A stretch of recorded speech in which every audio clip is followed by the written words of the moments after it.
Before we dive into today's episode, we want to make a quick but important disclosure. The information and advice shared in this podcast are intended to provide general knowledge and understanding about wellness and health related subjects. They are not intended to replace professional medical advice, diagnosis, or treatment. Always seek the advice of your physician or qualified health provider with any questions that you may have regarding a medical condition or treatment and before undertaking a new health regimen. Remember, your health is your responsibility, and it's always best to consult with a healthcare professional. This isn't just another podcast, it's a deep dive into the world of beauty, wellness, and longevity. Now, we're here to discuss what beauty really means beyond just appearances. We'll also talk about wellness, the habits and practices that keep us healthy, full of energy. And we'll explore the topic of longevity, looking at the science and realities of living a long, fulfilling life. So sit back, relax, and join us as we go beyond the mirror. Well, hello and welcome to Beyond the Mirror.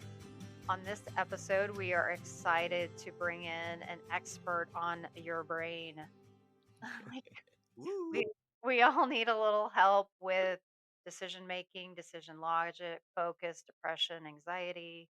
I mean, the list could go on extensively. And Rags and his company Zeafari are experts at these items and how to help you break the cycles of decision making and other things that can really keep you down and stop you from growing and all the things that we want to try to make happen in our lives.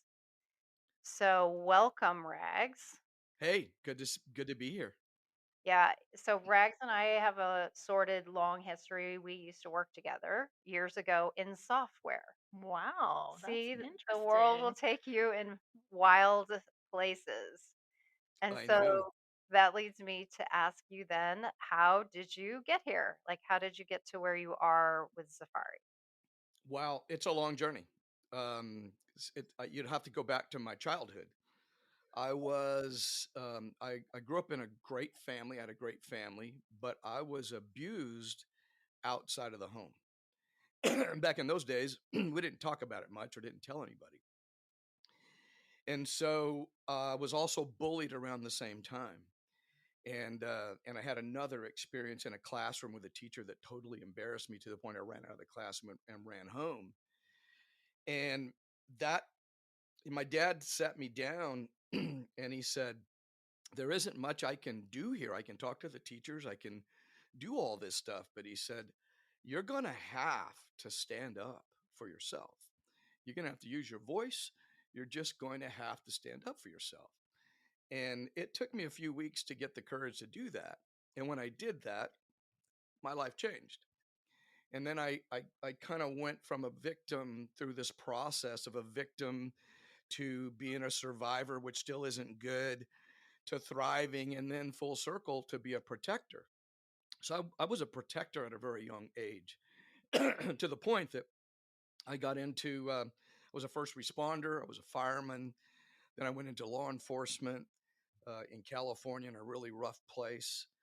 And maybe not the smartest thing to do because I had this PTSD from what I went through as a child. And I kept putting myself into positions where I'm just asking for trauma triggers. And where I worked, I saw so much violence and evil that it stuck with me for a while. And I got away from that, went back into, I grew up on a farm, so went back into farming, and which was nice. And then um, left California and moved to Arkansas 28 years ago to get away from some of the things that I had, some of the legacy issues in law enforcement that was dangerous for myself and my family. And so I was doing really well in the corporate world, rose up through the ranks and minding my own business and having fun, playing golf all over the place, enjoying that lifestyle. And then I had a little bit of an illness that really kind of took me out, and I thought maybe it's time for me to step away and retire. And when I did that, I started working with abused kids once again, putting myself right back in the situation that I tried to suppress as deep as I could. But now I'm right on the front lines working with abused kids in the worst cases, because we get our referrals from child advocacy centers. And today I had lunch with the prosecutor talking about our cases. We have that many. Excuse me. So just these triggers, and it's just taken me out. And over the years, I'd seen a therapist, and that helped a little bit understanding it. I fought that, but that helped quite a bit, but it still didn't solve it. And I spent a lot of time thinking about, what can I do? And one morning, something came to me, and I did it, and it worked, and it took my triggers away. And for the first time, I knew I wasn't going to be spun out for that whole day. In fact, sometimes the last time that it happened, I got a call on a case of a really difficult case with a murdered child. And the prosecutor's office and child advocacy center said, Rags, we want you to help this 9-year-old surviving brother of this little girl. Well, I had worked a case like that in California with a little girl, and it brought that memory up to the point that it just wiped me out. I mean, I'm literally in my business. We have a book warehouse that retail and online sales, and I was in there working. I don't do it very often day to day, but I was in there, and I got that call. I had to go home, and it just wiped me out for 3 days. And so I spent a lot of time. I spent a lot of time praying. I spent a lot of time, trying to figure out how to deal with this. And then, like I said, 4 o'clock one morning, this process just kind of came to me all at once, and I tried it, and it worked. So I called my partner. I said, Keith, and Keith used to also work in the same company that we did. He worked for me, and I said, I have it. And so we did it. We mapped it out. We started testing it, and all of these things that we learn over our career, both professionally and personally, all came together in this process, this 5-step process that allowed me to live in that moment, allowed me to be in that moment and understand the past, understand where I am now, understand I can't influence the past, but I can definitely control where I am right now and influence maybe if 5 minutes from now, an hour from now, but I can influence the future a little bit, but I can't change the past. So that process really helped. And then we said, why is this working? Because we're not neuroscientists, but we I ride with a neuroscientist who has been published 84 times. He's known worldwide. And so I brought, and his road name is Fuel Line. That's not his real name. I said, my bro, what is this? And he looked at it and he says, this is what's happening.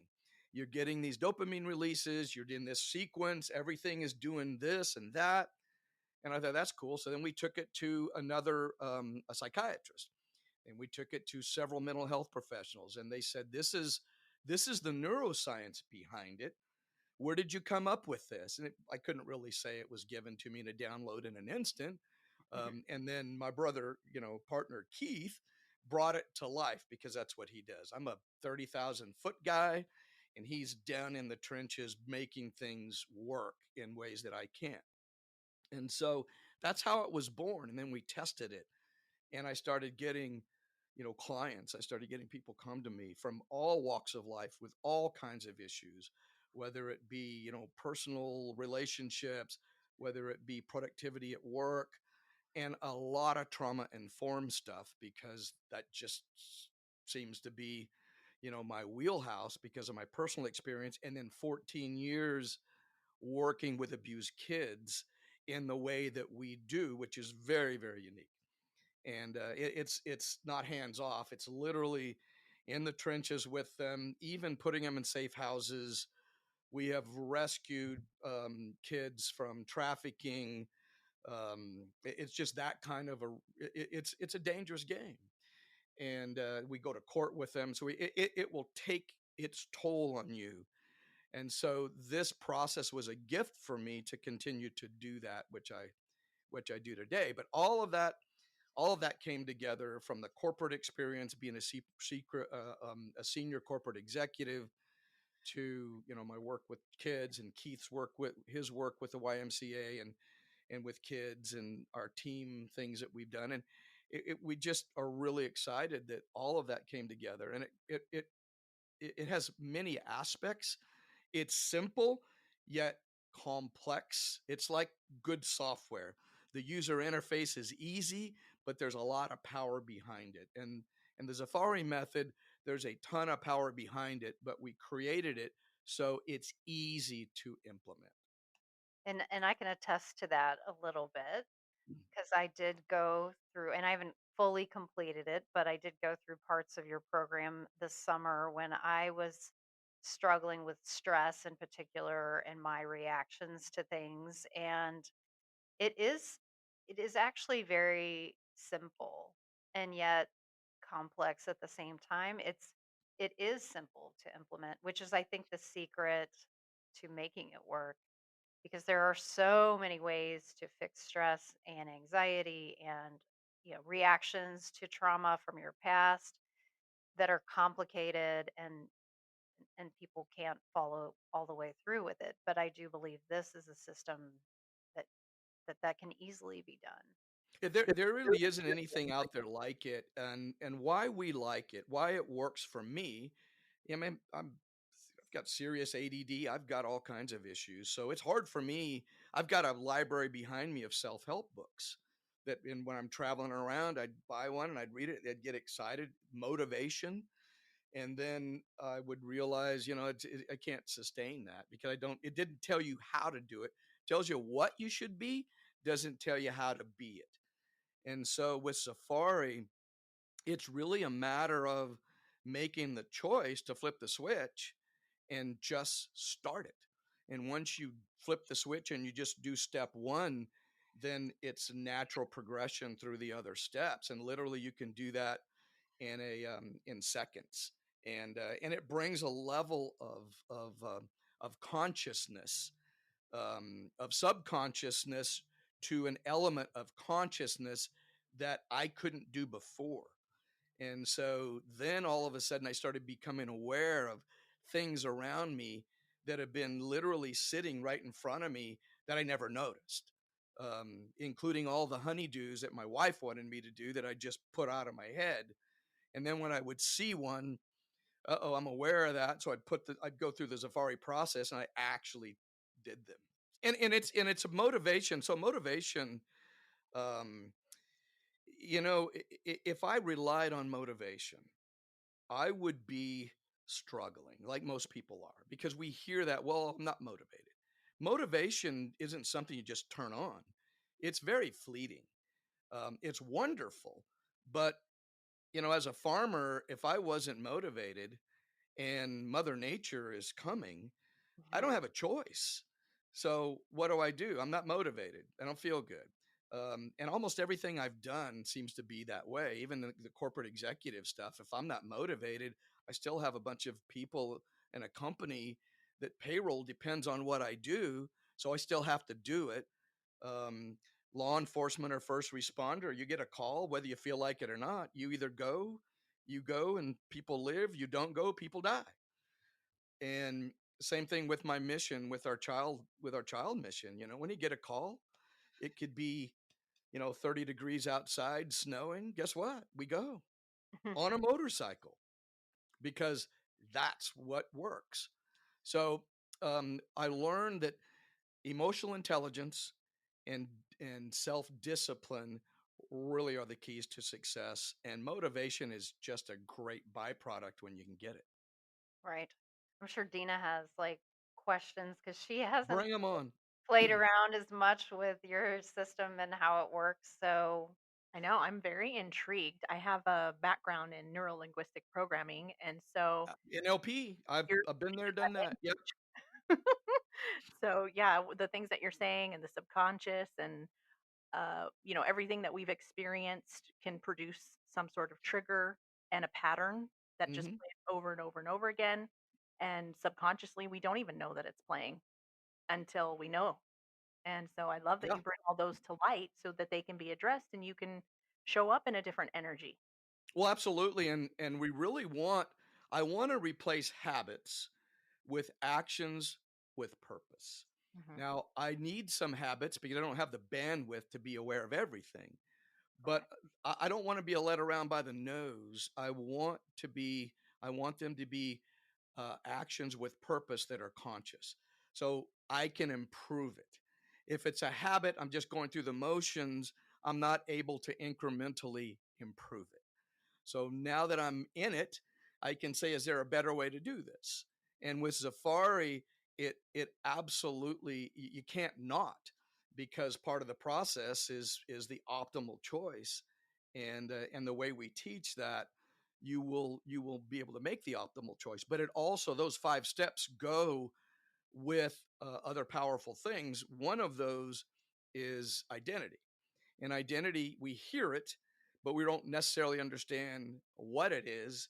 But with Zeafari, identity in our Zeafari moment, we're very aware of our identity. We really know who we are because we understand the influences of our identity. And as we go through life, we pack on junk, from everything that we've experienced, and that becomes our identity. And we allow that to happen, but we don't have to. We can really do things a little bit different. Also, 7 areas of life in goals. You hear a lot about goals. And with Zeafari, instead of having 5 or 6 goals that you make on December 31st that you're not going to keep, I would say make 30 goals with Zeafari and watch yourself throughout the day take micro steps toward those goals, because you're aware of each situation and circumstance that confronts you, and they're going to come to you. You will identify those options that you have that will take a step toward your goal, and you will take those steps. So throughout the day, we're taking incremental micro steps towards all those goals. And I love that part of it. And Yeah, like then, one of the yes, things go. he had me start with is a simple decision of selecting my shoes, right? Actually, thinking about a different way to think about selecting my shoes in the morning. Just Very interesting. I Yeah. know, just a simple thing. Hmm. So, like the beauty of what they're trying to do is by changing the way you make that simple decision, and then more simple decisions during the day, each one of those has that butterfly effect to change the trajectory of the whole day, right? And It, it's it does. And at the same time, we're creating neural pathways. So we're rewiring that. And as we do that throughout the day, as I said, each step along the Zeafari path um, will give you little dopamine releases exactly at the right time. Therefore, we are rewiring our brain, and we are transforming. It's truly transformative. You hear that word bannered around, but what we're doing is absolutely, truly transformative, because you can't help not transforming. And then in the end, at the final aspect of what we teach, you pull all this together, and we can teach you how to build your best self from the ground up. And when you do that, I love it, because I have clients that I'll work with in that area when we're about finished, and I'll say, okay, now you built it. Now the first person you meet, go meet them as this alter ego. We use road names or biker names, so create a name for that person. And it's amazing, because when they do that, they'll come back and say, oh my gosh, yeah, I looked different, I acted different, I carried myself different. Yeah, you will, because that's truly you have the capability of doing that. And through our process, you've learned how to build that, and you've learned how to, and then when you take those 7 areas of life and those goals at the very end, then people will raise the bar, because they say, you know I actually can do I can do what I created him or her to be. And that's wild. And so it's just, I mean, we're having a ball. Well, and you guys have several entities within your abilities. Like you do the actual coaching individually. I know you're talking about group coaching also as a Correct. possibility. Yep. And then you also train people to be coaches as well, giving them the opportunity to go out into the world and help people with these same struggles, which I think is tremendous. We're working towards adding that here at Elemental Wellness and Longevity too. So, and then I know you have a focus on children. So, like when you're having all those buckets out there, it's good that you have your own system to actually work through them completely and develop them as as good as you can. um I'm sure the kid one is where your heart lies. It is. And to go back one step, what's what's really cool about the Zeafari method is it's a plug and play. Doesn't matter what you're doing, doesn't matter what you're experiencing, whether it's thoughts or tangible actions that you need to change, the trajectory on. You plug that into the system and it works because it's all about choices. It's all about in the moment. So it doesn't really matter. And we can apply it to anything. And my heart, and so is Keith's, is around, children and the family. And times have changed. Kids are experiencing things that they didn't before. They didn't even 5, 6, 8, 10 years ago, much less when I was a child. And so in the last 14 years, I've been on the front lines of watching that, working with all of the abused kids and families that we work with. And they come from literally all socioeconomic background. Doesn't matter.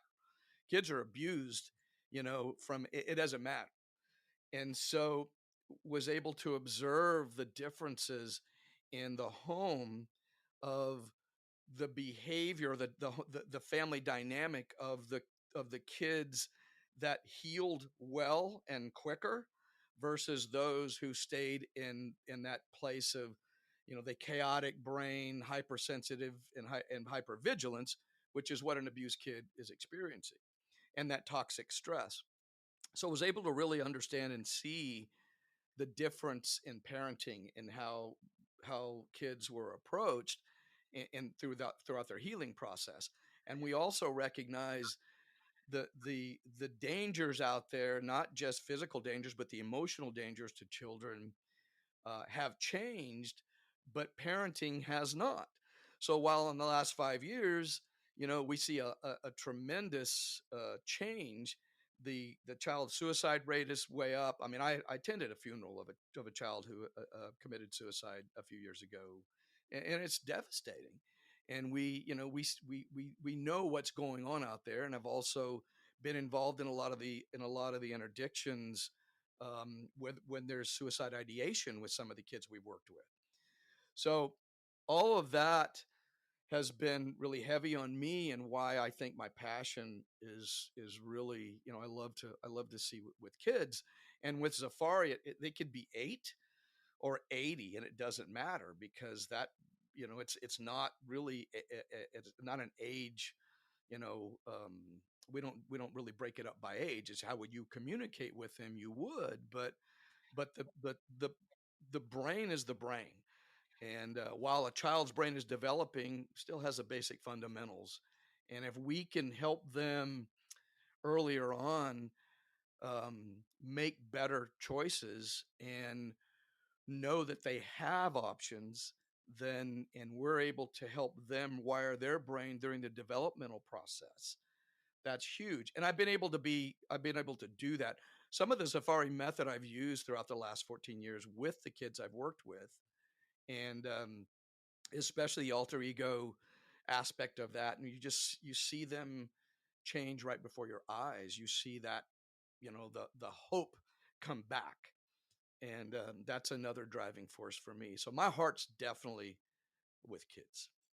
Well, and we definitely have a huge problem in the world with it.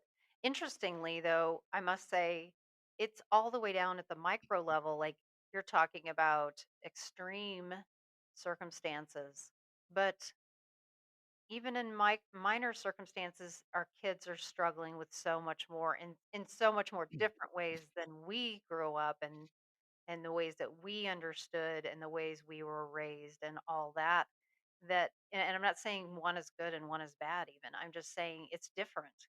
And like there's just so much disconnection and basically what you're doing is creating some confidence even in a child without severe depression or an executive or a mom or whatever.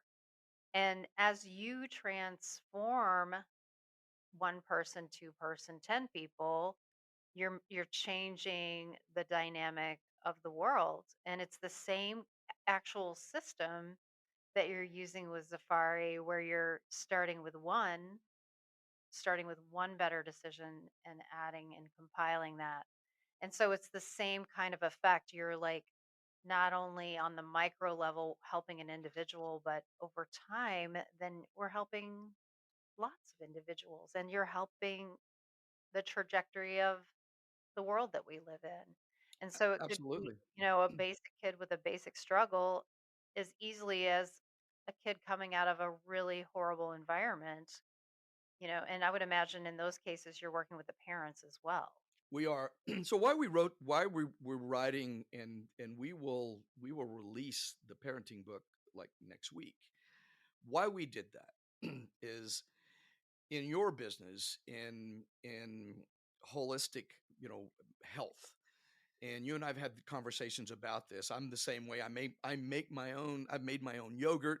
I make my own mushroom stuff. I mean, I do all that. I just happen to have a really good friend that's a medical doctor who told me a long time ago, we spend an hour in medical school. I don't know if there's actually, if I remember correctly, but an hour in medical school talking about nutrition. And so doctors really don't understand that.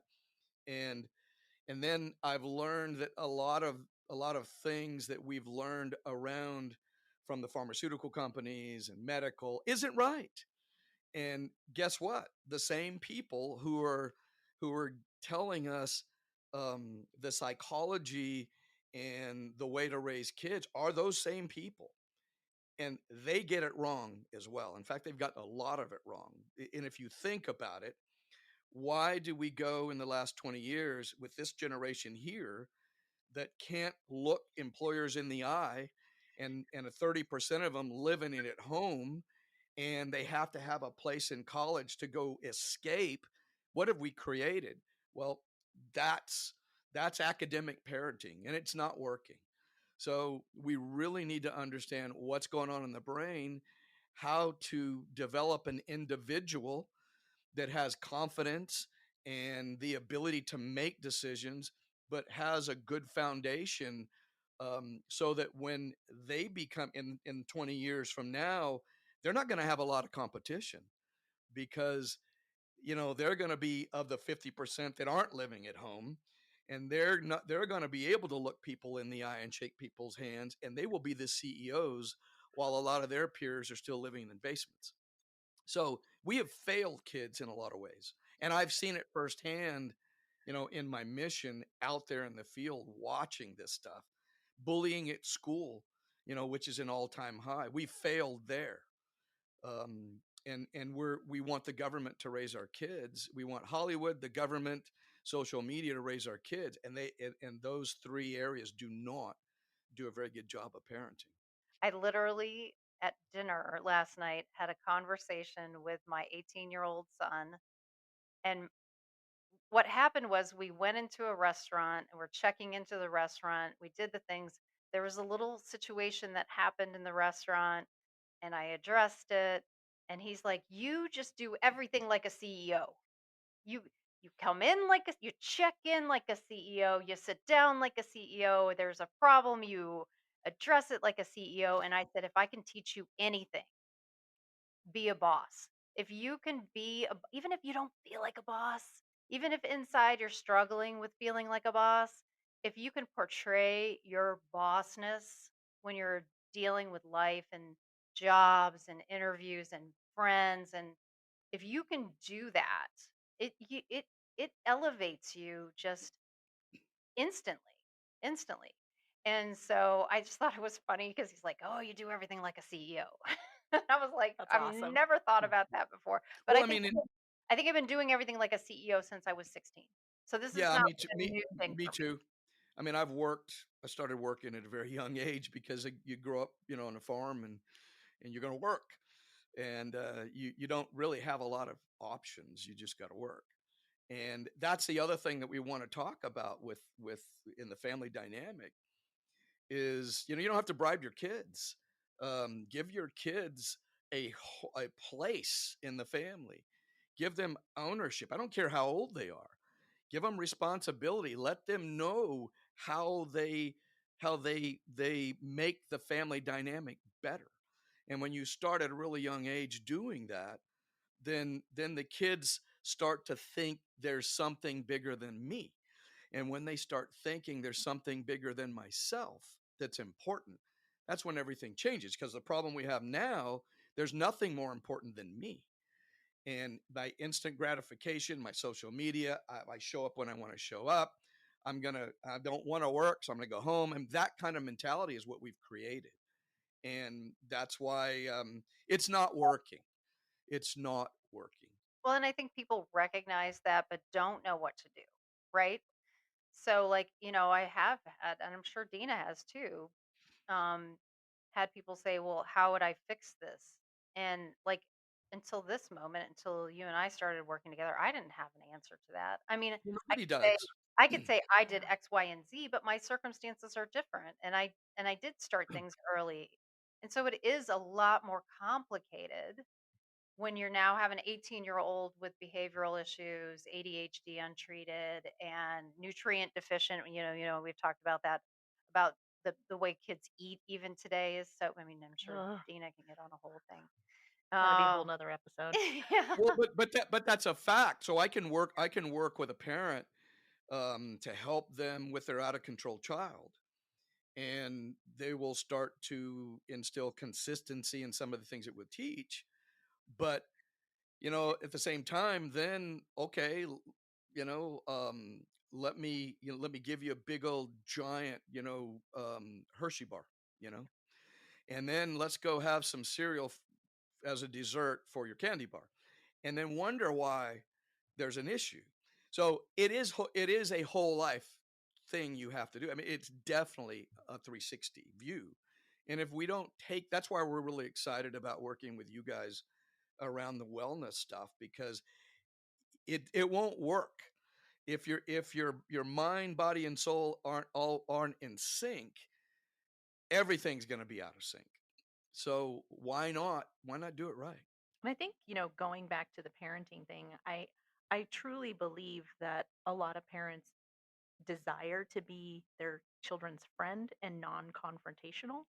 And then that creates a whole slew of problems. And then there becomes a time where they're like, oh my gosh, I've created a monster.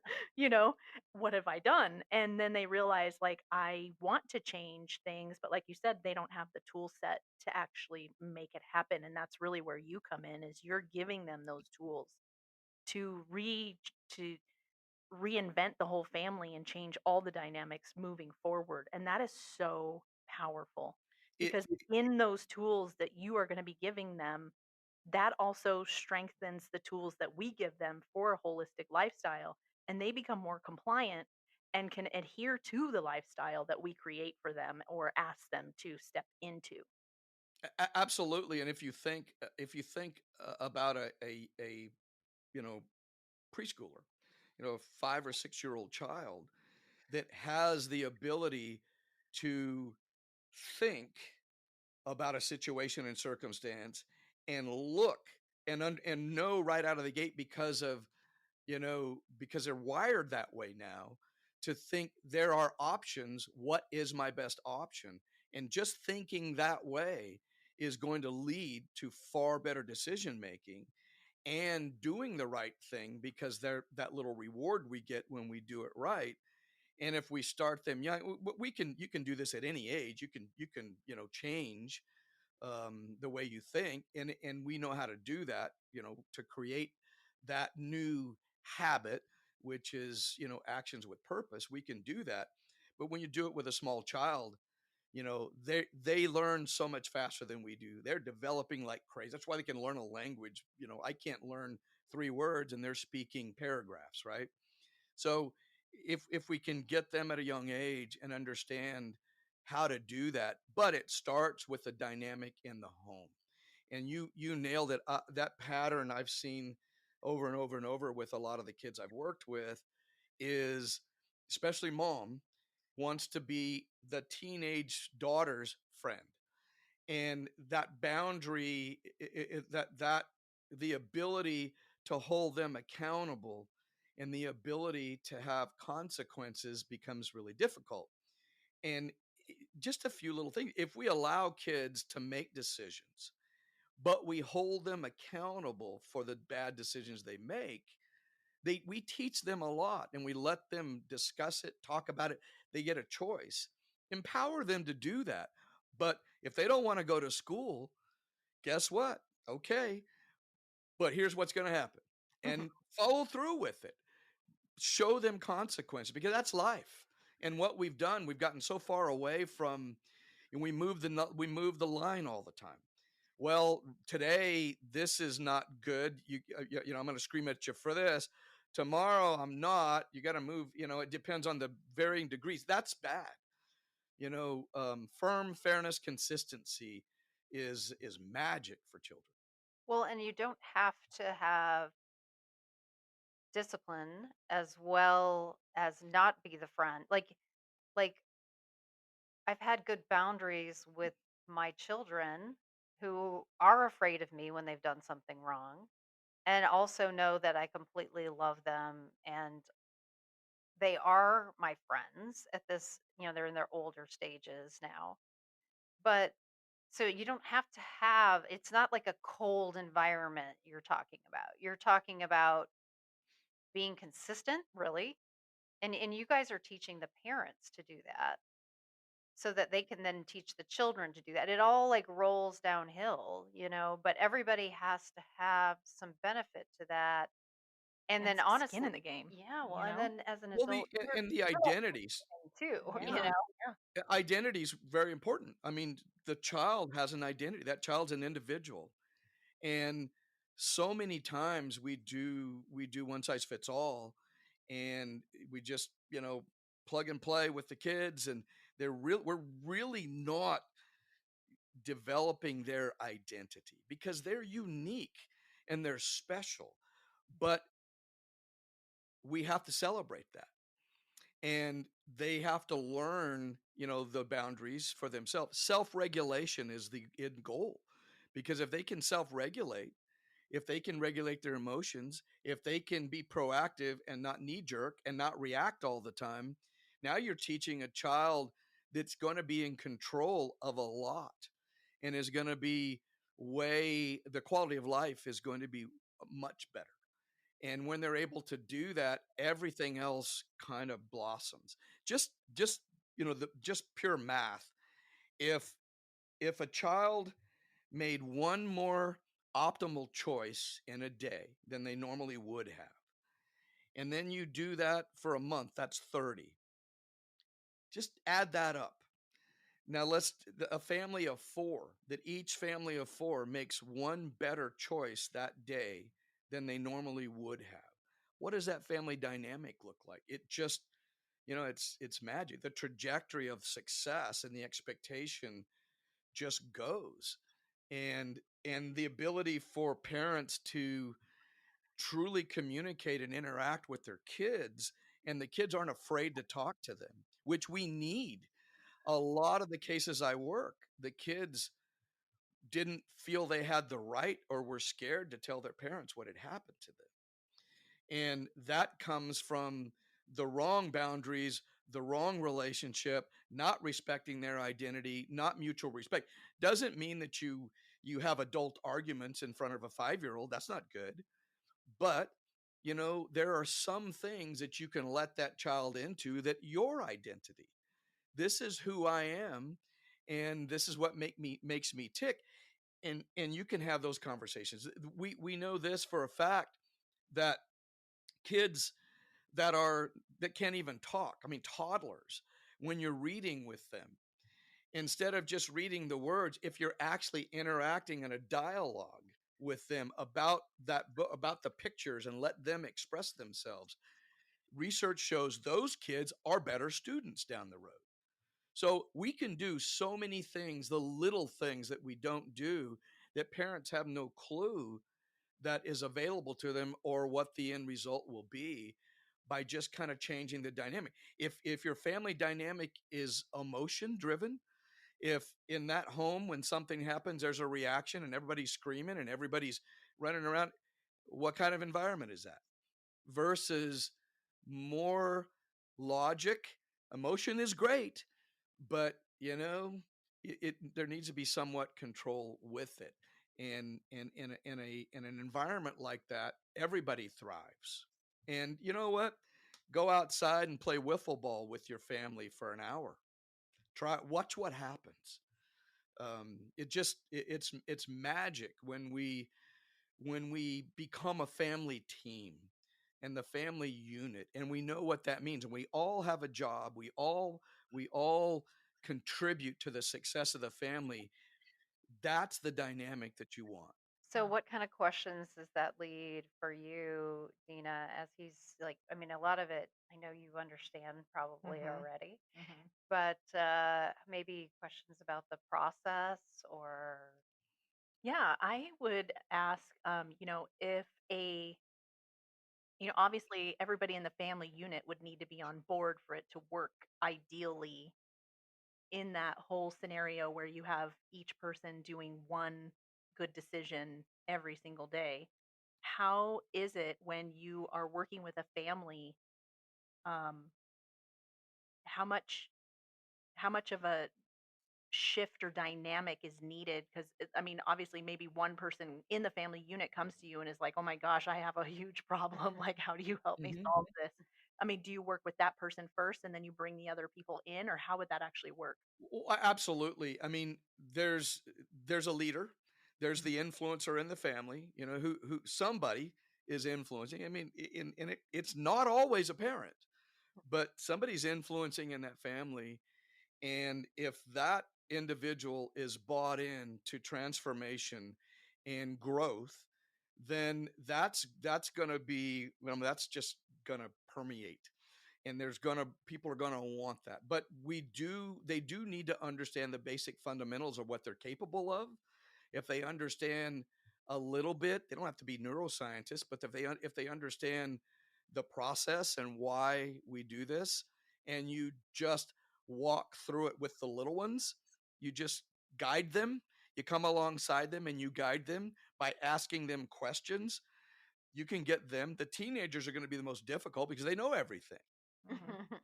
But you can also show them some wins in the areas that they struggle with. Give them a win, and then they're going to want more.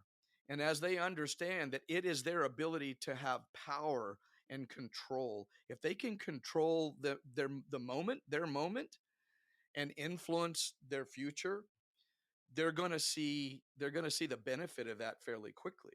And once they experience that, then they want more.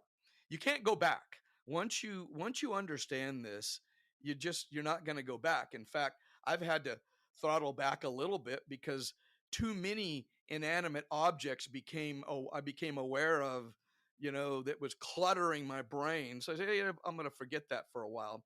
But in our training, we literally can you can I can say, look at something in your room that's been there for a long time, you just never paid attention to, you pick it out, and I can show you how to have a relationship with that inanimate object in 5 minutes, where you're going to know things about it, you're going to make choices about it, and you'll never look at it the same. I love that. I have a lot of people that come to me and they're like, "Well, I need you to just fix my husband, or I need you to just fix my kid, or I need you to just fix," but I feel like it starts with them. because you can only change yourself. You don't have control over other people. So in the event that maybe the other families won't come to you and do the work, you can work with somebody one on one. You can help Absolutely. shift Yep. and Yeah, how mostly we do it's one-on-one stuff that we do. perfect. Okay. And the reason why we wanted so the book is the first book basically is an overview of like a normal self-help book. It says this is what it should look like. And then the second book, which is about finish, is really deep Zeafari methodology. And then after that, we're also pretty far along that now we're going to take a deep dive on each subject. For parenting, for example, bullying, or when they leave the house, the big fear is the world outside there is a rough place. It's different than it was. So we're talking about preparation. How do we prepare these kids? Because you cannot we overprotect kids. Oh, You got to absolutely. stop overprotecting them and hovering over them. You can't be with them all. So prepare them. You But know, it can go the other way too. I mean, that's the thing is a lot of this is all about some finding a good ground. the balance. Well, absolutely. I The mean, ignoring parent is going to create another problem as well. Yeah. well, you can't. You can. I mean, you protect your child, but you know they're going to skin some knees. They might climb some trees. They're going to do some things that they need to do to learn. And we've almost stopped all of that. And now they're sedentary, sitting inside on a device, and they're not growing in the way that they should. They're not definitely not. They're not stepping out of the comfort zone. And whenever we can get kids out of the comfort zone and they understand the value of that, they understand that comfort zone expands every time. What a world! I mean, what a world can open up to them, and it's awesome. We live in the most connected time in history where we are the most disconnected. Yeah. I was gonna say they're getting those dopamine responses from the Well, and media that's the and the problem, screen. and which is a bad thing Yes, because exactly. now you're numb. Yeah. So and it requires more and more and more. So take a 30-day break from social media and watch how just everyday life is fun. Yeah. But that scrolling, is gives me man. Whoa, I get addicted to it, and I'm no different than anybody else. Man, I can sit there and say, "Wow, I've been doing this too long," Yeah. and get away from it. But to your point, um, the family can be an influence on the others, and we would love the others. Exactly why we're writing these books and workbooks so that it will be easier for the family to deploy. Yeah, I think that's so important because one person can make that shift happen for the entire family moving forward. And their decision to move forward and learn a new skill and learn something new has a huge impact.